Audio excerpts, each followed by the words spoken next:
But first, after last night's reprehensible behavior in the House chamber, one thing is very clear. The Democratic Party, they are a soulless, heartless party.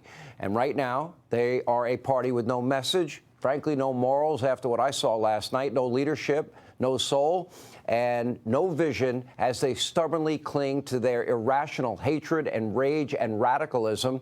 They showed the country yet once again just how truly out of touch they are with everyday Americans. They repeatedly acted like petulant children.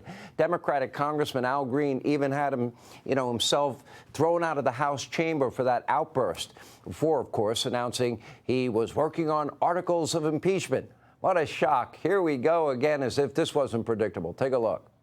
Health care has become wealth care for many people, and we can't afford to let that happen. Is that the only thing that you're protesting? No, I have other things I'm protesting. And I'm also working on my articles of impeachment. This president is unfit. He should not hold the office. That's right. He is unfit for the office. That means Green. Anyway, his little temper tantrum did not go over well with you, the American people. Even fake news CNN had a poll. 80% of viewers there found his behavior to be inappropriate. According to the same CNN poll, nearly 70% of the people that watched approve of what President Trump said, while a CBS poll was even better for the president, revealing 76% of Americans approved of this address. And when you dive deep into the issues, it gets even better for President Trump.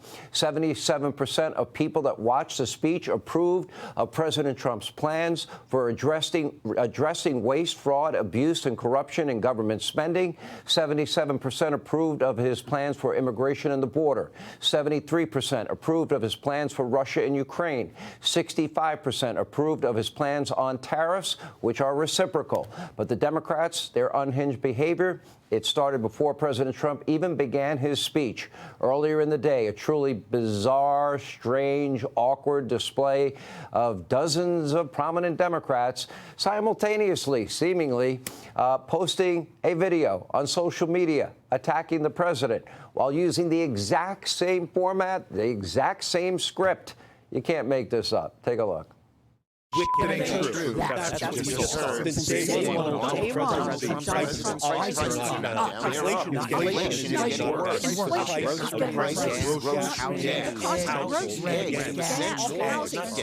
getting worse. Meanwhile, Donald Trump has done nothing to lower costs for you.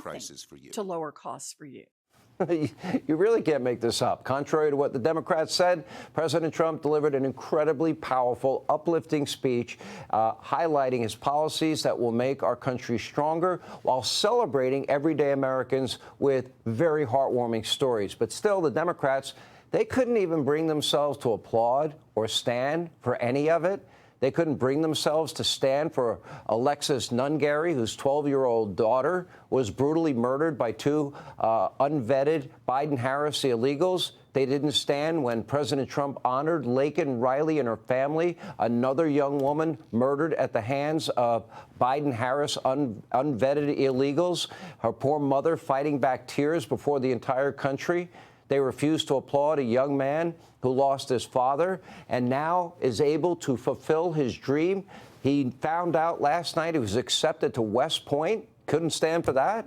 They stayed seated when the president honored the life of slain officer Jonathan Diller. He was killed in the line of duty in New York City. That's his young wife on the screen there. They didn't stand when the president honored Corey Campertor, who sacrificed his life to protect his family during the shooting at the Butler, Pennsylvania rally. They refused to applaud Mark Fogel, his 95-year-old mother, who he was held hostage. President Trump made a promise he would bring her son home and held hostage in Russia until Trump secured his release, something Biden was incapable of doing.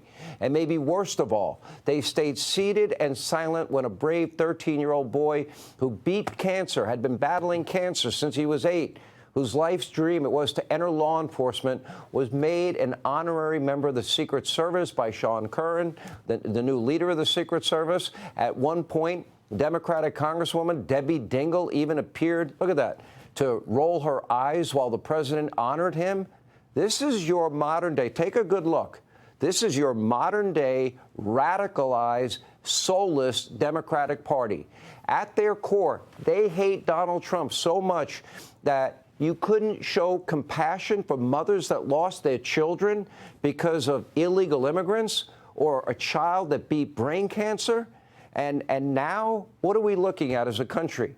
A party that is defeated, a party that is dead, a party that is heartless, and a party that is soulless. They represent everything that is radical and extreme.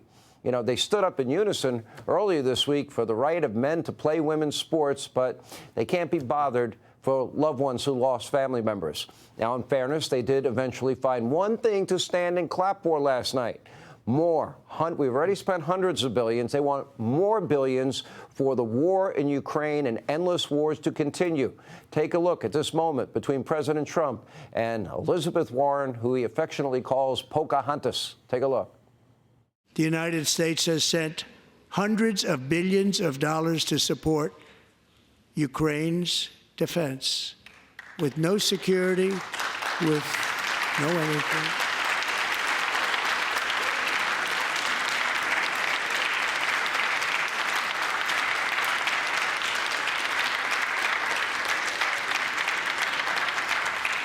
Do you want to keep it going for another 5 years? Yeah, you would say Pocahontas says yes.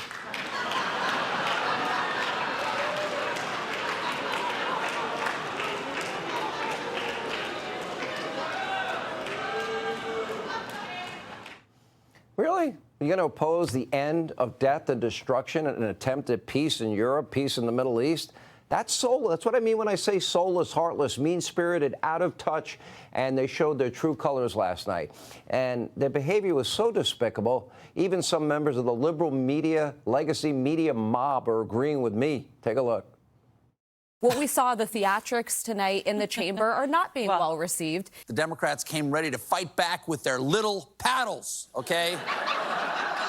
That is how you save democracy, by quietly dissenting or bidding on an antique tea set. It was hard to tell what was going on. I will say, I think there were times when they should have risen. I think what Al Green did was despicable. How they gonna snatch it back, Michael, when they holding up bingo or auction signs? I was gonna say, well, thank you, Simone. Can we talk about it? The bingo signs were killing me. I don't know who thought up the bingo signs, but they should be fired. Michael, this is an indictment, in my opinion, on the Democratic leadership. Now, while some in the media acknowledge the disaster that unfolded for Democrats, others over at MSDNC, they chose to hit another new low, mocking the ceremony that honored this young child that beat cancer. Take a look at this. Just take this in. For the record, and this is disgusting, the president made a spectacle out of praising a young man who thus far survived pediatric cancer, as if the president had something to do with that. This was in the midst of him praising DOJ. The DOJ cuts, among other things, have cut off funding for ongoing research into pediatric cancer. And I hope he lives and the life he wants to live. He wants to be a cop. He knows what he wants to do. And maybe when you have childhood cancer, that crystallizes for you. And I hope he has a long life as a law enforcement officer. But I hope he never has to defend the United States Capitol against Donald Trump's supporters. And if he does, I hope he isn't one of the 6 who loses his life to suicide. And Nicole, didn't you vote for the candidate that supported the 574 riots, or maybe you call them insurrections, in the summer of 2020? You know, Nicole, the ones that killed dozens and dozens of Americans, injured thousands of police officers, pelted with bricks, rocks, bottles, Molotov cocktails, the riots that caused billions in property damage, the riots that your candidate said that they won't stop, shouldn't stop, and she wouldn't stop supporting the rioters. Make no mistake, last night was a disgusting display from a bunch of soulless people with no message, no direction, no morals. Even the party's, quote, leaders participated in this. And despite the Democratic Party and their pathetic efforts, well, Donald Trump continues to deliver for the American people, reiterating his threat to the terrorist group Hamas regarding hostages. He's saying it is, quote, over for you, and there will be hell to pay if they do not release the bodies and the hostages, in a new message on Truth Today.